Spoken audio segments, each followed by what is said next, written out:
What to expect when you watch? No sound. 16 frames a second, so it's a little jerky. Some beautiful color that's gone a little pink with age, some black and white that's soft. Shaky handheld driving shots. He shot right out the car window, and a real sense of what the border looked like before the interstate highways, before the big fences. Marked Mexico to Grand Canyon, film number 2. No names, no family. That's usually where the trail goes cold. But this filmmaker, he liked to label things, and that makes all the difference. What you're about to see is a full 1951 family road trip.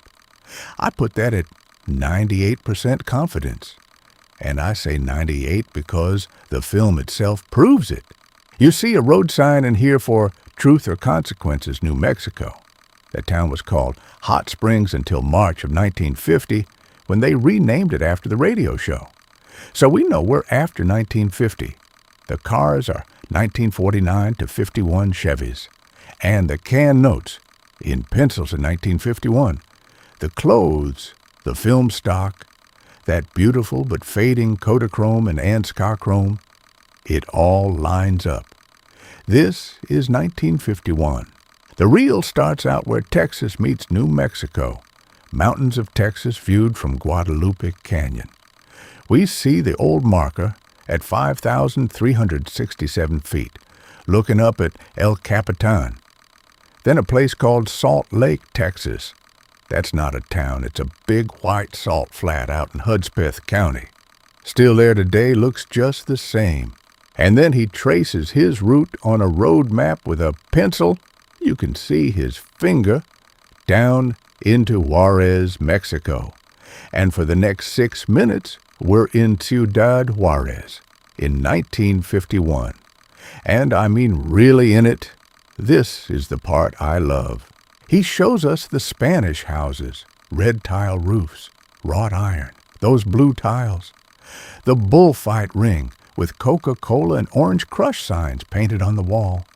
The oldest street in Juarez. The old mission church, the Misión de Guadalupe. And it's under scaffolding. They're restoring it. You see stone workers on the roof. City Hall, Lions Park. That's the Lions Club Park, with those wonderful Talavera tile benches with the big L on them. ADOBE Homes, the public high school. The sign still reads, Escuelas Secundaria y Preparatoria, and the big monument to Benito Juarez. I'm 100% confident on every one of those because he titled them, and the buildings match the archive photos. Then a little title comes up that tells us who we're traveling with. Beverly and Richard, El Paso, Texas. 2 kids from behind in matching fringed leather jackets. That's all we get. Beverly and Richard. If those names mean something to you, please let us know. That's our only family clue, and I'm putting that at 100%. Those are their names. From there, we head north. Cotton fields in Hatch, New Mexico. The Rio Grande near Truth or Consequences. High desert, windmills, a railroad. Up into the Cibola National Forest. There's a sign for the Continental Divide. And then a little brown National Park Service sign. Petrified Forest National Monument. 2 miles to the Painted Desert Inn. That sign is sitting on a pedestal of petrified wood. And then the desert itself, those purple and red and white striped badlands.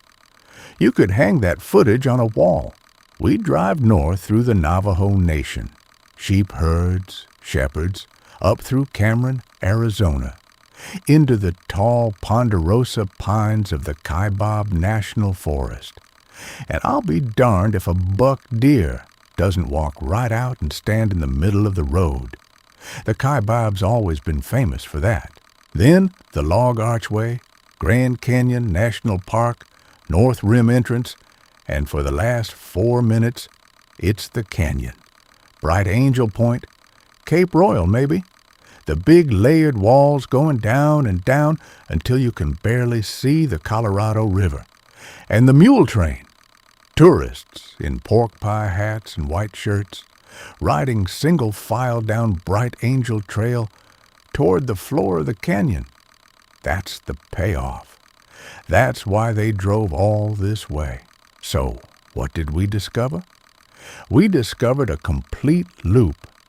Texas to Old Mexico to New Mexico to Arizona to the Grand Canyon and back in 1951.